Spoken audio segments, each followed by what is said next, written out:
حکمت کی باتیں سیکھیے، تفسیر قرآن جان کر۔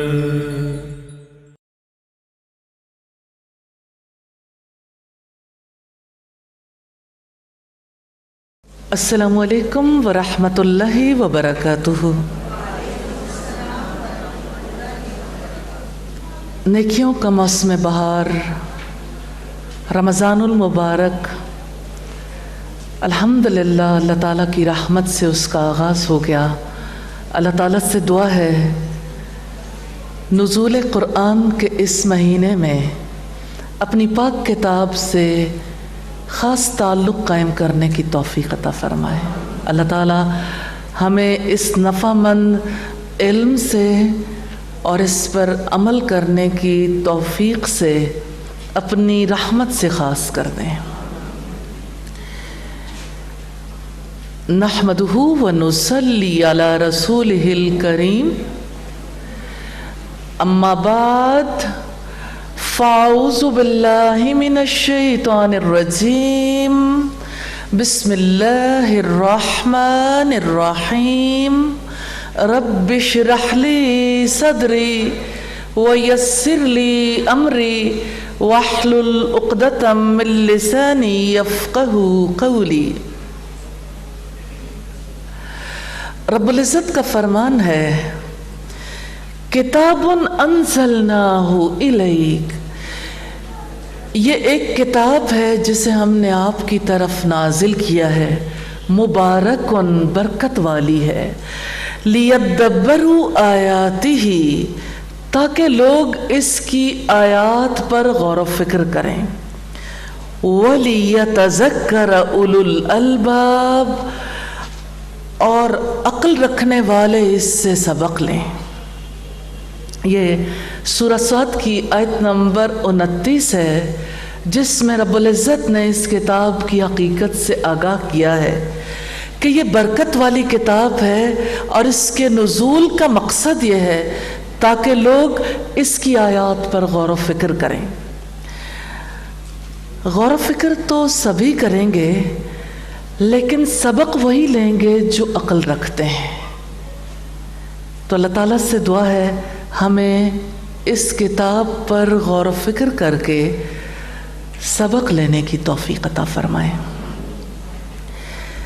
سورہ یونس کی آیات ہیں 57 اور 58۔ رب العزت کا فرمان ہے یا ایھا الناس قد جاءتکم موعظۃ من ربکم، اے لوگو تمہارے پاس تمہارے رب کی طرف سے نصیحت آ گئی ہے، وشفاء لما فی الصدور، جو شفا ہے اس کے لیے جو دلوں میں ہے۔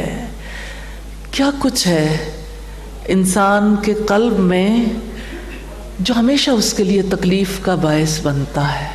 یہ کتاب ہے جو دلوں کے امراض کے لیے شفا ہے۔ وَهُدًى وَرَحْمَةٌ لِّلْمُؤْمِنِينَ، اور ہدایت ہے، رحمت ہے ایمان والوں کے لیے۔ قُلْ بِفَضْلِ اللَّهِ وَبِرَحْمَتِهِ، کہہ دو اللہ تعالیٰ کے فضل اور اس کی رحمت سے، فَبِذَلِكَ فَلْيَفْرَحُوا، اسی طرح سے چاہیے کہ وہ خوشیاں منائیں، هُوَ خَيْرٌ مِّمَّا يَجْمَعُونَ، وہ ان ساری چیزوں سے بہتر ہے جو لوگ جمع کرتے ہیں۔ اللہ رب العزت نے محبت کے ساتھ اس چیز کی طرف توجہ دلائی ہے کہ یہ کتاب کتنا بڑا خزانہ ہے، کتنی بڑی دولت ہے، نصیحت بھی ہے، دلوں کے امراض کے لیے شفا بھی ہے، ہدایت بھی ہے، رحمت بھی۔ یہ اللہ تعالیٰ کا فضل ہے اور اس کی رحمت ہے، اس پر لوگوں کو خوشی منانی چاہیے، کیونکہ دنیا میں لوگ جو کچھ جمع کرتے ہیں یہ کتاب ان ساری چیزوں سے بہتر ہے۔ سیدنا عمر رضی اللہ تعالیٰ عنہ نے فرمایا کہ نبی صلی اللہ علیہ وسلم نے فرمایا ان اللہ یرفع بہذا الکتاب اقواما، اللہ تعالیٰ اس کتاب کے ذریعے سے کچھ لوگوں کو بلند کر دیتا ہے، وَيَزَعُ بِهِ آخَرِينَ، اور کچھ لوگوں کو پست کر دیتا ہے۔ یہ کتاب کیسی کتاب ہے؟ اس کی وجہ سے عزت اور ذلت کے فیصلے ہوتے ہیں۔ اس کتاب ہی کے ذریعے سے اللہ تعالیٰ لوگوں کو معزز بھی کر دیتے ہیں اور اسی کتاب کے ذریعے سے ذلیل و رسوا بھی کر دیتے ہیں۔ اس لیے اس کتاب کے توسط سے اللہ تعالیٰ سے عزت طلب کرنی چاہیے، اور عزت بھی وہ جو مولا کی نظر میں ہو۔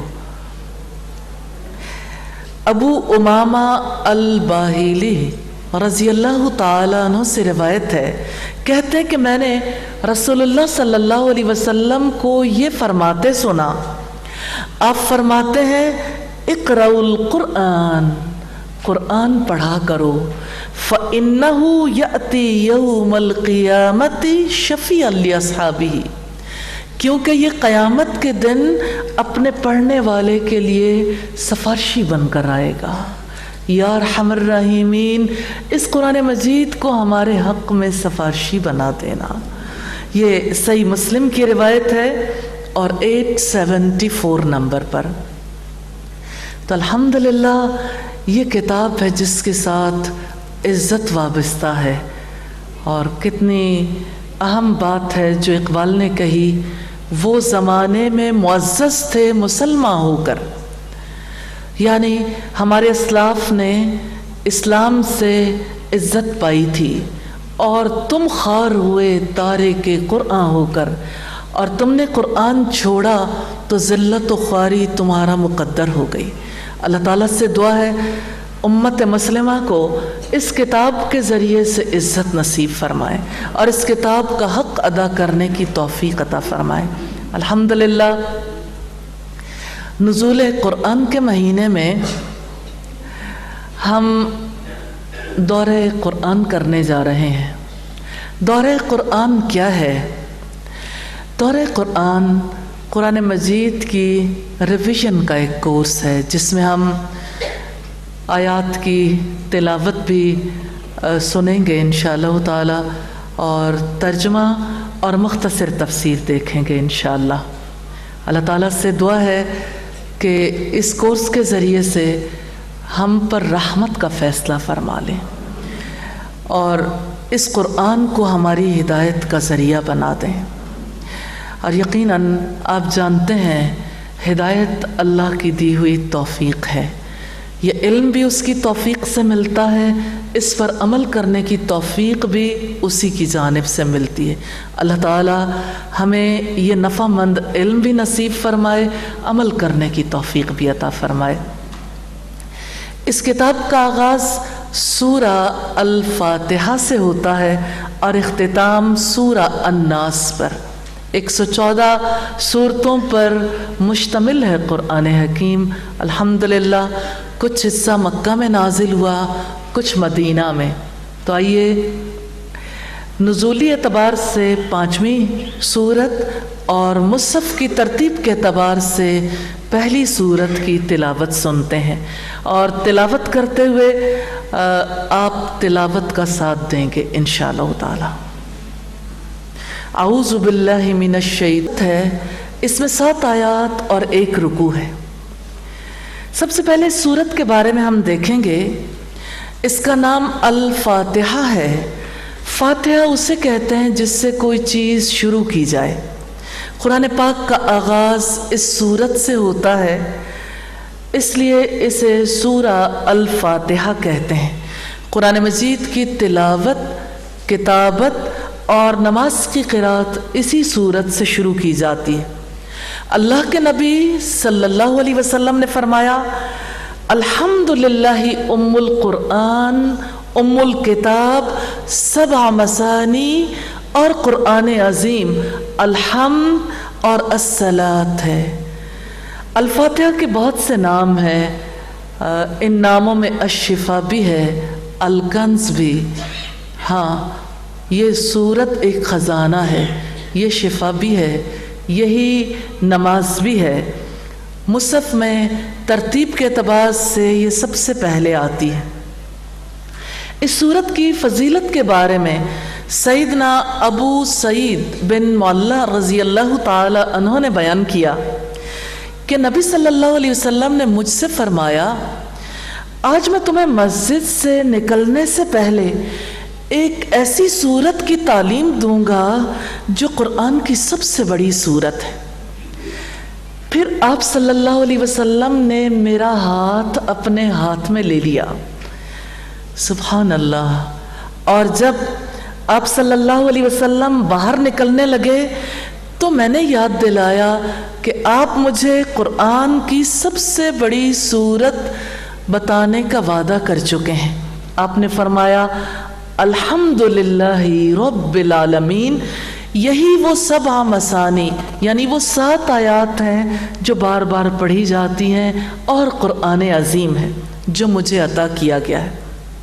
یہ صحیح بخاری کی روایت ہے 4474 نمبر پر۔ اعوذ باللہ من الشیطان الرجیم، یہ وہ طریقہ ہے جو اللہ رب العزت نے ہمیں سکھایا۔ قرآن مجید کو پڑھنے سے پہلے شیطان کے شر سے اللہ تعالیٰ کی پناہ لینا، اس لیے ضروری ہے کہ اللہ تعالیٰ نے اس کا حکم دیا ہے، جیسا کہ ارشاد ربانی ہے، فَإِذَا قَرَأْتَ الْقُرْآنَ فَاسْتَعِذْ بِاللَّهِ مِنَ الشَّيْطَانِ الرَّجِيمِ، جب آپ قرآن پڑھیں تو شیطان مردود سے اللہ تعالیٰ کی پناہ مانگ لیں۔ اللہ تعالیٰ کے حکم پر عمل پیرا ہونا واجب ہے۔ نبی صلی اللہ علیہ وسلم نے بھی ہمیشہ اعوذ باللہ پڑھی، اللہ تعالیٰ نے ہمیں توفیق دی، ہمیشہ یہ توفیق دیے رکھے۔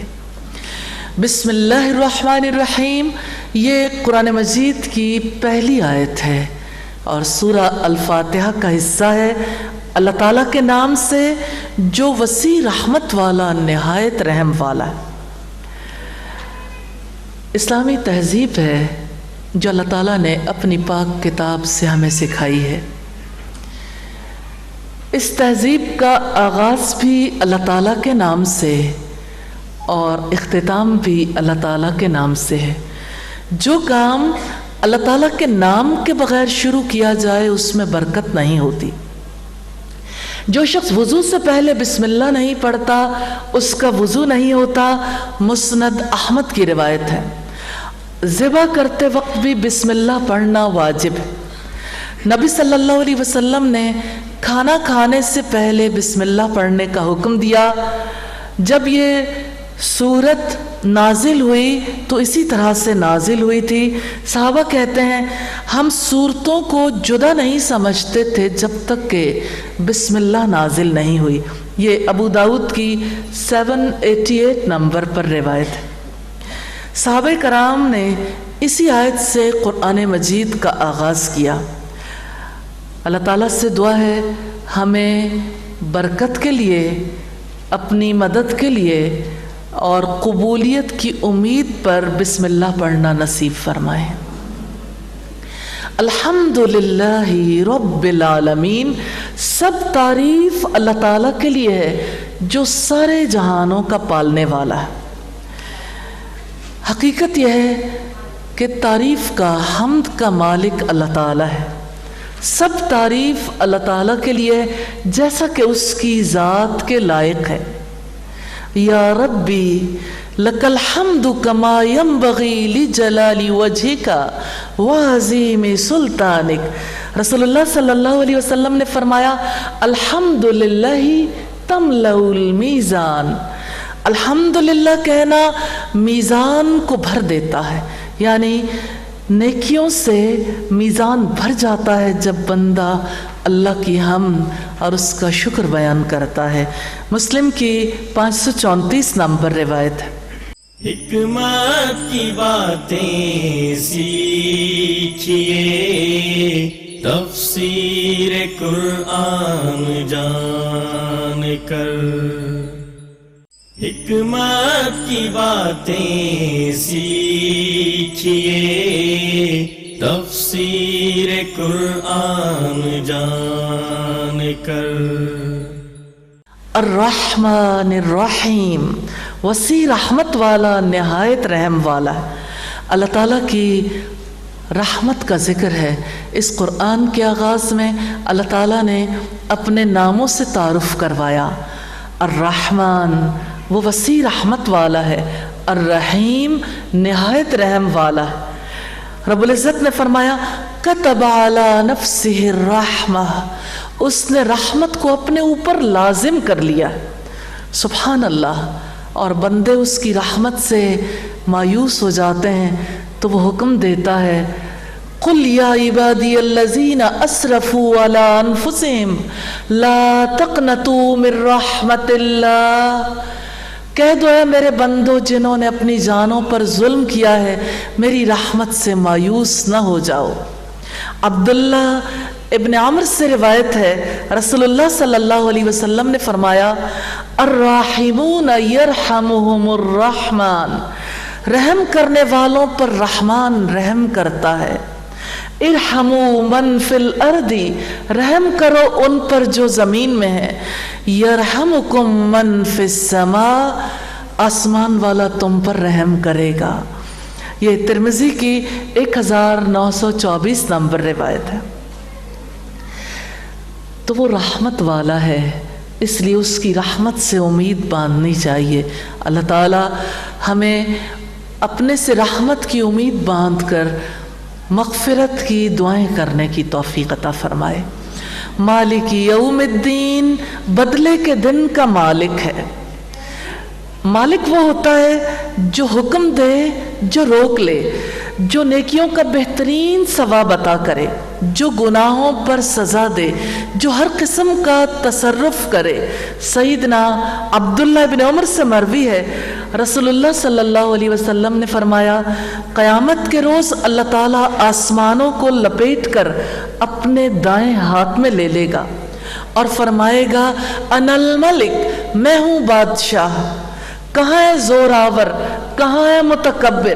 پھر زمین کو اپنے بائیں ہاتھ میں لے گا اور فرمائے گا کہاں ہے زور آور، کہاں ہے متکبر؟ یہ صحیح مسلم کی روایت ہے 2788 نمبر پر۔ ایاک نعبد و ایاک نستعین، ہم صرف تیری عبادت کرتے ہیں اور صرف تجھی سے مدد مانگتے ہیں۔ شیخ الاسلام امام ابن تیمیہ نے ایاک نعبد کے حوالے سے عبادت کی تعریف کی ہے کہ عبادت ان تمام کاموں کے لیے جامع نام ہے جنہیں اللہ تعالیٰ پسند کرتا ہے، جن سے وہ محبت رکھتا ہے، چاہے وہ اقوال ہوں یا اعمال ہوں، ظاہری ہوں یا باطنی۔ تو عبادت قول بھی ہے، عبادت عمل بھی ہے۔ یہ رسالہ العبودیہ کی روایت ہے۔ اور رب العزت نے فرمایا وَمَا أُمِرُوا إِلَّا لِيَعْبُدُوا اللَّهَ مُخْلِصِينَ لَهُ الدِّينَ، اور انہیں اس کے سوا کوئی حکم نہیں دیا گیا تھا کہ وہ اللہ تعالیٰ کی عبادت کریں اس حال میں کہ دین کو اس کے لیے خالص کرنے والے اور یکسو ہونے والے ہوں۔ یہ سورہ البینہ کی آیت نمبر 5 ہے۔ وَإِيَّاكَ نَسْتَعِينُ، اور صرف تجھ سے مدد مانگتے ہیں۔ استعانت کا مطلب یہ ہے کہ نفع کے حصول کے لیے اور نقصان کو دور کرنے کے لیے پورے وثوق کے ساتھ اللہ تعالیٰ کی ذات پر اعتماد کرنا، بھروسہ کرنا۔ سیدنا ابن عباس سے روایت ہے، کہتے ہیں ایاک نستعین سے مراد ہے کہ ہم تیری اطاعت کے کاموں میں تجھ سے مدد مانگتے ہیں۔ ہاں یہ حقیقت ہے، اس کی اطاعت کے کام نہیں ہو سکتے جب تک کہ وہ توفیق عطا نہ کرے۔ دیکھیں دو چیزیں ہیں، ایک عبادت اور ایک استعانت۔ عبادت کا وسیلہ استعانت، بندہ عبادت نہیں کر سکتا جب تک کہ اللہ تعالیٰ مدد نہ فرمائے۔ اس لیے بندے کو اپنے رب سے ہاتھ پھیلا کر دعا کرنے کی ضرورت ہے۔ تو اللہ تعالیٰ پر توکل کیے بغیر عبادت ممکن نہیں ہے۔ شیخ ابن عثیمین اس حوالے سے کہتے ہیں استعانت دراصل اللہ پر توکل کرنا ہے، اور وہ کہتے ہیں ظاہری اسباب اور وسائل کو اختیار کرتے ہوئے جن کو اختیار کرنے کا اللہ تعالیٰ نے حکم دیا ہے، نفع کے حصول اور نقصان سے بچاؤ کے لیے اللہ کی ذات پر سچا اور پکا اعتماد کرنا توکل۔ اللہ تعالیٰ ہمیں توکل کرنے کی توفیق عطا فرمائے۔ اہدنا الصراط المستقیم، ہمیں سیدھے راستے پر چلا۔ صراط مستقیم وہ شریعت ہے جس کو رسول اللہ صلی اللہ علیہ وسلم لے کر آئے، اور بندے کے لیے سعادت کا کوئی راستہ نہیں صراط مستقیم پر چلے بغیر، اور اس کے لیے اللہ تعالیٰ کی مدد چاہیے۔ رب العزت کی ہدایت کے بغیر نہ عبادت ہے نہ استعانت ہے۔ تو دیکھیے ہماری زندگی کا مقصد عبادت ہے، اس عبادت کے لیے اللہ کی مدد کی ضرورت ہے، اس لیے اس کی عبادت کے لیے ہم اسی پر بھروسہ کرتے ہیں۔ الحمدللہ اس نے ہمیں یہ دعا ہر نماز میں ہر رکعت میں کرنے کا حکم دیا کہ مانگنا ہے تو اللہ تعالیٰ سے ہدایت مانگو، اللہ تعالیٰ سے نفع مند علم مانگو، عمل صالح کی توفیق مانگو۔ صراط الذین انعمت علیہم غیر المغضوب علیہم ولا الضالین، ان لوگوں کے راستے پر جن پر تو نے انعام فرمایا، جن پر نہ غصہ کیا گیا نہ وہ گمراہ ہیں۔ تو یہ صراط ہے جو انبیاء کا راستہ ہے، شہداء کا، صدیقین کا اور صالحین کا راستہ ہے، یہ صراط مستقیم ہے۔ بندہ جب دعا کرتا ہے کہ ان لوگوں کے راستے پر چلا دے جن پر تو نے انعام کیا، تو اس سے مراد یہ ہے کہ جن کو آپ نے ہدایت دے دی، جو مستقل مزاجی سے استقامت سے اس راستے پر چلتے رہے، یا اللہ ہمیں بھی ان کے پیچھے چلنے کی توفیق عطا فرما دے۔ ایک صحابی رسول اللہ صلی اللہ علیہ وسلم کے پاس تشریف لائے اور کہنے لگے کہ اللہ کے رسول، آپ مجھے اپنی جان سے اور اپنے بچوں سے بھی زیادہ عزیز ہیں۔ جب میں گھر بار میں اپنے بال بچوں کے ہاں ہوتا ہوں، میرا کہیں جی نہیں لگتا، نہ کاروبار میں دل لگتا ہے نہ گھر والوں میں دل لگتا ہے، جب تک میں آپ کو دیکھ نہ لوں مجھے قرار نہیں آتا۔ میں پھر یوں کرتا ہوں کہ سب کو چھوڑ چھاڑ کر آپ کے پاس دوڑا ہوا چلا آتا ہوں، آپ کو دیکھتا ہوں تو چین ملتا ہے، دل کو قرار آ جاتا ہے، پھر میں واپس چلا جاتا ہوں۔ لیکن مجھے جب اپنی موت کا خیال آتا ہے تو میں پریشان ہو اٹھتا ہوں، اس لیے کہ جب آپ جنت میں داخل ہوں گے تو آپ کے ساتھ انبیاء ہوں گے اور اونچے رتبے والے لوگ ہوں گے، اور اگر میں جنت میں داخل ہو بھی گیا میں آپ کو کیسے دیکھوں گا؟ میں اس سوچ سے گھبرا جاتا ہوں، مجھے بڑی تکلیف ہوتی ہے۔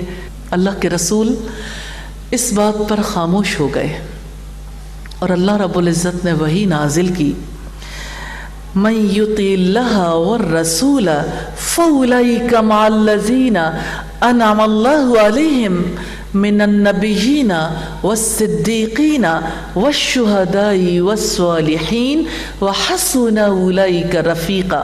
جو اللہ تعالیٰ اور اس کے رسول کی اطاعت کرے گا وہ ان لوگوں کے ساتھ ہوں گے جن پر اللہ تعالیٰ نے انعام فرمایا، انبیاء کے ساتھ، صدیقین کے ساتھ، شہداء کے ساتھ اور نیک لوگوں کے ساتھ ہوں گے۔ یہ سورہ النساء کی آیت نمبر 69 ہے۔ تو اللہ رب العزت سے جب ہم یہ دعا کرتے ہیں کہ ہمیں انعام یافتہ لوگوں کے راستے پر چلا دے، تو ہمارے لیے لازم ہے ان لوگوں کی زندگیوں کے بارے میں جانیں، پڑھیں اور ان پر غور و فکر کریں، کس طرح انہوں نے اپنی زندگی کے اوقات کو ترتیب دیا تھا، اپنی قوتوں، صلاحیتوں، وقت کو کس مقصد کے حصول کے لیے صرف کیا تھا، تاکہ ہم اپنی زندگی کے لیے راہ عمل پا سکیں۔ اور جہاں تک اس بات کا تعلق ہے کہ ہم اللہ تعالیٰ کی پناہ مانگتے ہیں گمراہ لوگوں کے راستے سے، تو گمراہوں سے مراد عیسائی ہیں، نصارہ ہیں، اور مغضوب لوگوں سے مراد ہیں یہودی۔ نبی صلی اللہ علیہ وسلم نے فرمایا یہود المغضوب علیہم ہے اور نصارہ الضالین ہے، یہ اس وجہ سے کہ یہود نے حق کو پہچان لیا تھا لیکن اس کی پیروی نہیں کی، اس لیے ان پر اللہ تعالیٰ کا غضب ہوا۔ انہی میں سے لوگ ہیں جن کو سور بنایا گیا، بندر بنایا گیا۔ اللہ تعالیٰ ہمیں ایسے لوگوں کے راستے پر چلنے سے بچا لے، ایسے لوگوں کے لائف سٹائل کو اختیار کرنے سے بچا لے، اور جو عبادت گزاروں میں سے ہو اور فساد کرے وہ عیسائیوں سے مشابہ۔ اسلاف کہتے تھے کہ فاجر عالم اور جاہل عبادت گزار کے فتنے سے بچو۔ ان دونوں کا فتنہ ہر فتنے میں مبتلا ہونے والے کے لیے فتنہ ہے۔ میں ایک بار پھر دہراؤں گی، فاجر عالم یعنی جو علم کے باوجود فساد کرے، اور دوسرے جاہل عبادت گزار یعنی عبادات تو بہت کرے لیکن علم نہ رکھتا ہو۔ اللہ تعالی ہمیں دونوں فتنوں سے بچا لے۔ تو یہ تھی سورہ الفاتحہ۔ الحمدللہ ہم نے اس کو مختصراً دیکھا۔ حکمت کی باتیں سیکھیے، تفسیر قرآن جان کر۔ حکمت کی باتیں سیکھیے، تفسیر قرآن جان کر۔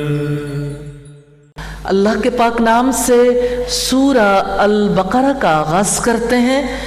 یہ سورت مدینہ میں نازل ہوئی، ہجرت کے بعد شروع میں نازل ہونے والی سورتوں میں سے ایک ہے، لیکن اس کی ایک آیت ہے وَاتَّقُوا يَوْمًا تُرْجَعُونَ فِيهِ، یہ سب سے آخر میں نازل ہوئی۔ یہ مختصر ابن کثیر کی روایت۔ اس سورت میں 286 آیات اور 40 رکوع ہیں۔ نزولی ترتیب کے اعتبار سے یہ 87 نمبر پر نازل ہوئی، لیکن مصحف میں یہ دوسری سورت ہے۔ اس سورت کے بارے میں سیدنا ابو ہریرہ رضی اللہ تعالیٰ عنہ نبی صلی اللہ علیہ وسلم سے روایت کرتے ہیں، آپ نے فرمایا لا تجعلوا بیوتکم مقابرہ، اپنے گھروں کو قبریں نہ بنا لو۔ جس گھر میں سورہ البقرہ پڑھی جاتی ہے وہاں شیطان داخل نہیں ہوتا۔ یہ مسلم کی 824 نمبر روایت۔ سیدنا سہل بن سعد سے روایت ہے، رسول اللہ صلی اللہ علیہ وسلم نے فرمایا ہر چیز کا ایک کوہان ہوتا ہے، اور قرآن کا کوہان سورہ البقرہ ہے۔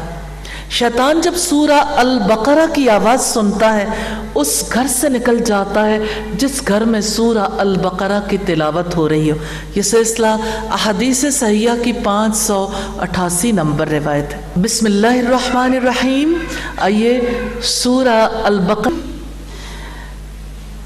ایسے حروف ہیں جن کی مراد کے بارے میں اللہ تعالیٰ ہی جانتا ہے، ان پر ایمان لانا فرض ہے، اس کے معنی کی کھوج میں نہیں پڑنا چاہیے۔ رسول اللہ صلی اللہ علیہ وسلم نے ان حروف کی کوئی تفسیر بیان نہیں کی، اس لیے ہم بھی اس کی کوئی تفسیر بیان نہیں کریں گے۔ یہ کتاب ہے جس میں کوئی شک نہیں، متقیوں کے لیے ہدایت ہے۔ کتاب سے مراد قرآن کریم ہے، جسے رسول اللہ صلی اللہ علیہ وسلم نے لوگوں پر پڑھا۔ اس میں کوئی شک نہیں کہ یہ اللہ تعالیٰ کی وحی ہے، اللہ تعالیٰ کا کلام ہے جو اس نے محمد رسول اللہ صلی اللہ علیہ وسلم پر وحی کیا۔ یہ کتاب متقیوں کے لیے ہدایت ہے۔ ہدایت سے مراد نفعمند علم اور عمل صالح کی توفیق ہے۔ نفعمند علم اللہ کی کتاب قرآن مجید اور محمد رسول اللہ صلی اللہ علیہ وسلم کی سنت، آپ کی حدیث کا علم ہے۔ جس نے یہ علم پا لیا اور اس کے مطابق عمل کیا اس نے ہدایت پا لی۔ الحمدللہ، اللہ تعالی ہم سب کو بھی ان میں شامل فرما دے۔ سیدنا ابن عباس نے کہا قرآن مجید مومنوں کے لیے ہدایت ہے جو شرک سے بچتے ہیں اور میری اطاعت کے مطابق عمل کرتے ہیں۔ یہ کتاب قرآن مجید متقین کے لیے ہدایت ہے، اور متقی وہ ہے جو اللہ تعالیٰ سے ثواب کی امید رکھ کر اس کی اطاعت کرتا ہے، اور جو اس کے عذابوں کے خوف سے ڈر کر اس کے روکے ہوئے سے رکتا ہے، جو اللہ کی ہدایت کو مضبوطی سے پکڑتا ہے۔ میں بار بار ہدایت کا لفظ ضرور دہراؤں گی حتیٰ کہ یہ دلوں کے اندر اتر جائے۔ ہدایت کا مطلب ہے علم۔ ہدایت سے مراد یہ نہیں ہے کہ انسان ایک بار لا الہ الا اللہ کا اقرار کر لے یا اپنے زندگی میں کچھ وہ امور انجام دے لے جس کا اللہ رب العزت نے حکم دیا ہے۔ ہدایت سے مراد پورا علم ہے اور اس کے مطابق عمل کرنے کی توفیق ہے۔ نبی صلی اللہ علیہ وسلم نے فرمایا کوئی بندہ متقیوں میں شامل نہیں ہو سکتا جب تک کہ وہ حرج کے ڈر سے اس چیز کو نہ چھوڑ دے جس میں کوئی حرج نہیں ہے۔ یہ ترمذی کی 2451 نمبر روایت ہے۔ مراد یہ کہ شک اور شبہ والی چیزوں کو جب تک نہیں چھوڑ دیتا۔ اور ابو یزید نے کہا متقی وہ ہے جب کہے تو اللہ کے لیے کہے اور یہ کہے کہ اللہ تعالیٰ نے فرمایا، جب عمل کرے تو اللہ کے لیے کرے، یعنی جس کی زبان پر بھی رب کی بات ہو اور جس کا عمل بھی رب کے حکم کے مطابق ہو۔ اللہ تعالیٰ ہمیں توفیق عطا کر دے۔ اللہ تعالیٰ سے اس برکت والے مہینے میں دعا کرتے ہیں یا اللہ ہماری گفتگو ذکر الہی کی گفتگو ہو، ہم جب بات کریں آپ کے حکم کی بات کریں، آپ کے ارشاد کی بات کریں اور آپ ہی کا ذکر ہو ہماری زبان پر اور ہمارا عمل آپ کے حکم کے مطابق ہو جائے۔ سیدنا عبداللہ بن مسعود سے روایت ہے نبی صلی اللہ علیہ وسلم یہ دعا کرتے تھے اللہم انی اسألک الہدی والتقی والعفاف والغنی، اللہ بے شک میں تجھ سے ہدایت، تقوی، پاک دامنی اور مالداری کا سوال کرتا ہوں، غنا کا سوال کرتا ہوں۔ مسلم کی 6904 نمبر روایت ہے۔ تو اس کتاب سے ہدایت پانے والے وہ لوگ ہیں جو غیب پر ایمان لاتے ہیں، نماز قائم کرتے ہیں، جو ہم نے انہیں رزق دیا ہے اس میں سے خرچ کرتے ہیں۔ اور غیب پر ایمان لانے سے مراد ہے ان تمام امور کا اقرار کرنا، ان پر ایمان لانا جن کا تعلق ماضی، حال اور مستقبل سے ہے، احوال آخرت، اللہ تعالیٰ کی صفات اور ان کی کیفیات سے، جن کی خبر ہمیں اللہ تعالیٰ کے نبیوں نے دی ہے۔ تو اہل ایمان اللہ تعالیٰ کی صفات پر ایمان رکھتے ہیں، اس کے وجود پر ایمان رکھتے ہیں، اگرچہ اس کی کیفیت کو سمجھنے سے قاصر ہے، یعنی ہم اللہ تعالیٰ کی ذات کا، اس کی صفات کا کلی احاطہ نہیں کر سکتے، لیکن دل سے یقین رکھتے ہیں کہ اللہ تعالیٰ ویسا ہی ہے جیسا اس نے اپنے آپ کو بیان فرمایا۔ جہاں تک صلاۃ کا تعلق ہے، صلاۃ وہ عبادت ہے جس میں قیام، رکوع، قومہ، سجود، تشہد وغیرہ پائے جاتے ہیں، جسے روزانہ 5 وقت میں وقت کی پابندی کے ساتھ فرض کیا گیا، جس کو تمام شروط، صفات اور اقسام کی پابندی کے ساتھ ادا کیا جاتا ہے۔ نبی صلی اللہ علیہ وسلم نے فرمایا کاش، اللہ سے دعا ہے ہم بھی ایسی ہی حالت پالیں۔ آپ نے فرمایا جعلت قرۃ عینی فی الصلاۃ، میری آنکھوں کی ٹھنڈک نماز میں رکھی گئی ہے۔ یہ نسائی کی روایت ہے۔ سیدنا جابر رضی اللہ تعالیٰ عنہ سے روایت ہے نبی صلی اللہ علیہ وسلم نے فرمایا بے شک آدمی شرک اور کفر کے درمیان فرق کرنے والی چیز نماز کا چھوڑ دینا، یعنی جب کوئی نماز چھوڑ دیتا ہے تو اس کا اسلام سے کوئی تعلق نہیں رہ جاتا۔ یہ مسلم کی 246 نمبر روایت ہے۔ اور نبی صلی اللہ علیہ وسلم نے فرمایا ہمارے اور کافروں کے درمیان معاہدہ نماز کا ہے، جس نے نماز چھوڑ دی اس نے معاہدہ توڑ کر کفر کر لیا۔ استغفر اللہ۔ اور آپ صلی اللہ علیہ وسلم نے فرمایا جو کوئی نماز کی حفاظت نہیں کرے گا اس کے لیے نماز نہ روشنی بنے گی، نہ ایمان کی دلیل بنے گی، نہ نجات کا سبب ہوگی۔ قیامت کے دن وہ قارون، فرعون، حامان اور ابی ابن خلف کے ساتھ ہوگا۔ یہ مسند احمد کی روایت ہے۔ آپ صلی اللہ علیہ وسلم نے فرمایا قسم ہے اس ذات کی جس کے قبضے میں میری جان ہے، میرا جی چاہتا ہے کہ لکڑیاں جمع کراؤں، پھر نماز کا حکم دوں، جب اذان دی جائے تو کسی اور کو نماز پڑھانے کا حکم دے کر خود ان لوگوں کی طرف چلا جاؤں جو جماعت سے نماز پڑھنے کے لیے حاضر نہیں ہوتے، اور ان کو ان کے گھروں سمیت جلا دوں۔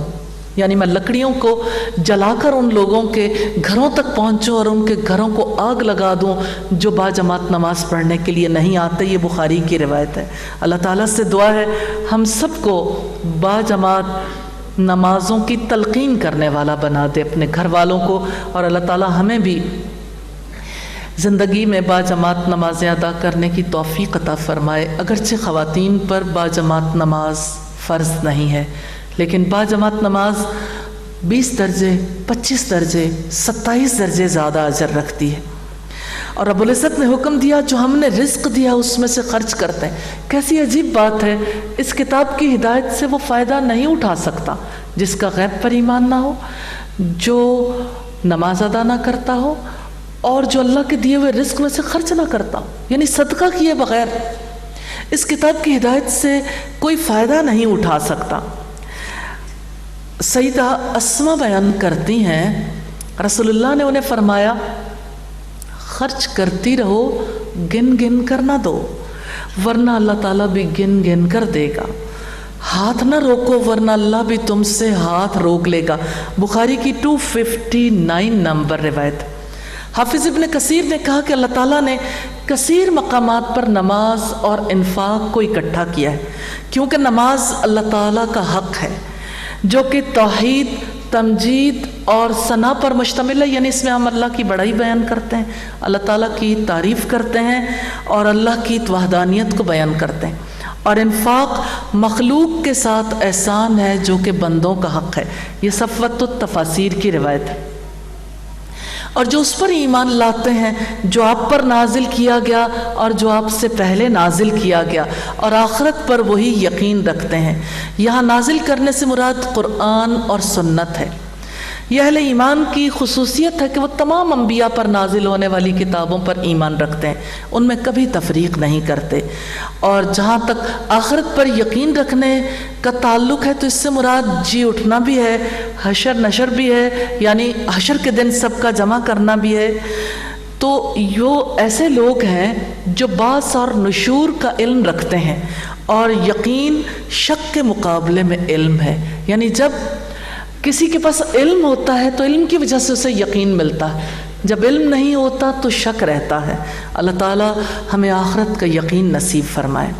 اولئک علی ھدی من ربہم, یہی لوگ اپنے رب کی طرف سے ہدایت پر ہیں, یہی لوگ فلاح پانے والے ہیں. ابن جریر نے کہا وہ اپنے رب کی طرف سے برہان, نور اور استقامت اور توفیق پاتے ہیں. یہ فتح القدیر کی روایت. تو یہی لوگ دنیا میں طمانینت اور آخرت میں اللہ کی آگ سے نجات پانے والے ہیں اور جنت میں داخل ہونے میں کامیاب ہوں گے. اللہ تعالی ہمیں ایسے لوگوں میں شامل فرمائے.